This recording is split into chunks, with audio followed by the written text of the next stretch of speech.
Halo teman-teman, gimana kabarnya?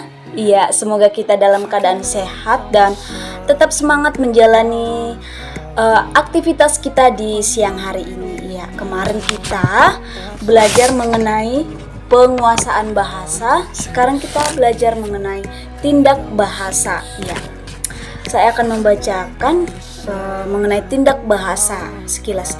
Tindak bahasa atau tindak berbahasa kita lakukan sejak kita bangun pagi sampai kita pergi tidur. Nah, ribuan kalimat telah kita ucapkan selama 16 atau 18 jam setiap hari. Jadi banyak kata ataupun kalimat-kalimat yang sudah kita ucapkan dalam satu harian itu. Ya, kita tidak pernah berpikir bagaimana terjadinya kalimat-kalimat yang kita ucapkan. Kenapa kalimat yang tertentu kita ucapkan?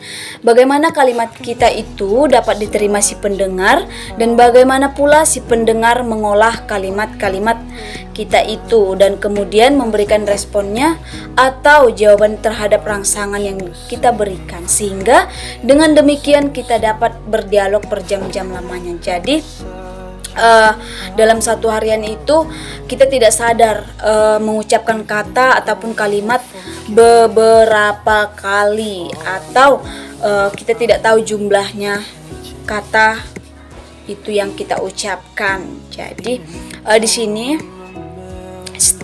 kita tentu ya sukar sekali memisahkan antara makna bahasa dari penggunaannya dalam aliran yang disebut logical positivisme. Ya, positivisme. Ini dari Wittgenstein. Nah, pandangan ini mengungkapkan bahwa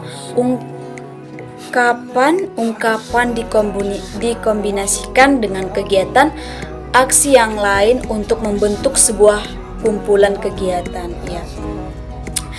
Jadi Wittgenstein ini mengatakan bahwa setiap kegiatan-kegiatan yang diungkapkan oleh kita dikombinasikan dengan kegiatan aksi. Jadi selain kita berkata ataupun berkalimat, kita memiliki aksi juga.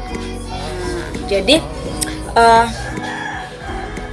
nah di sini di kata Wittgenstein ini ternyata ungkapan-ungkapan mempunyai kegiatan inti, kegiatan sampingan, dan kegiatan tambahan. Nah, itulah dari Wittgenstein. Dia mengatakan seperti itu. Dan di sini ada teori tindak bahasa seperti yang kita sebutkan di atas berkembang, dan ini dimajukan oleh J.L. Austin. Ia mengatakan bahwa 3 macam tindak bahasa. Apa aja sih? Ya, tindak bahasa yang dikatakan J.L. Austin itu ada tindak lokusi. Tindak lokusi ini yaitu tindak yang mengaitkan suatu topik dengan satu keterangan dalam suatu ungkapan, serupa dengan hubungan pokok dengan predikat atau topik, dan penjelasan dalam sintaksis. Itulah tindak lokusi. Nah, kalau tindak ilokusi ini apa? Nah, tindak ilokusi ini yaitu pengucapan suatu pernyataan, tawaran, janji, pertanyaan, dan sebagainya. Nah, dari tindak ilokusi ini ada hubungannya dengan bentuk-bentuk kalimat yang mewujudkan suatu ungkapan. Itulah tindak ilokusi. Dan kalau tindak perlokusi ini adalah yaitu hasil. Nah, hasil dari yang kedua tindak tadi.